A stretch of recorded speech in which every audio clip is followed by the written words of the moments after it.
go live now to London. CNN's Max Foster joins us. It's never a dull moment when Donald Trump is in town. We've had tweets and perhaps a little tantrum there from Sadiq Khan. Max. Well, yeah, you know, a huge insult to Sadiq Khan as he flew into the UK, and then Sadiq Khan obviously calling Donald Trump a global threat. So that's what Donald Trump was reacting to.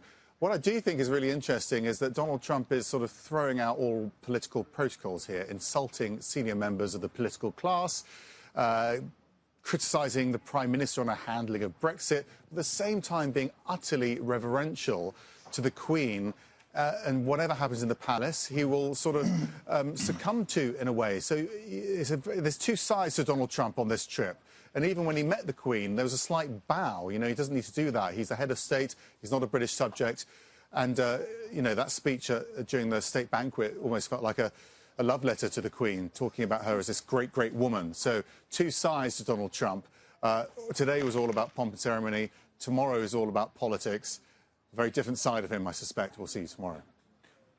And how does he manage the outgoing Prime Minister in Theresa May, Max Foster? Because obviously a number of Tory leadership contenders who might well want to have some time with Donald Trump over the next 2 or 3 days.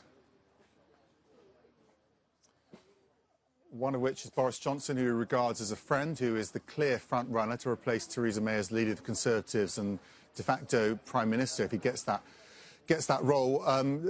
Boris Johnson, you know, does it work for Boris Johnson to be endorsed effectively by Donald Trump? I don't think necessarily it is. That's why he's out of London. I don't think that meeting is going to take place. Donald Trump isn't very popular here.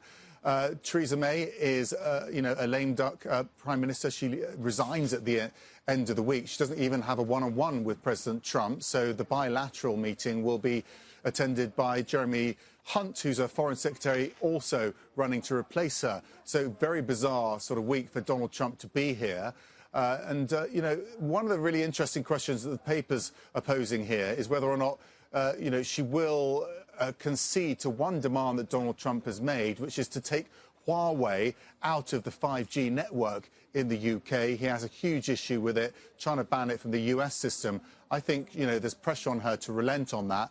A huge win for him. That's probably the one thing he really wants to take out of that bilateral meeting. One thing she would like to take out is potential trade deal after Brexit. So some complicated politics involved here, but you never know what he's going to say when he gets involved in British politics. However, we can see that whenever he gets involved with the Queen, he's very predictable and actually handled it pretty well today. There weren't any faux pas that some people were predicting. Yes, he's quite taken by the Queen. It would seem the exact opposite, I might say, for Jeremy Corbyn. What do you make of Jeremy Corbyn not only boycotting the state banquet, but attending an anti-Trump rally? I think it's tomorrow your time, and even addressing the protesters. Well, he's going to make a speech, and many people find it extraordinary, completely inappropriate, because this is a state visit.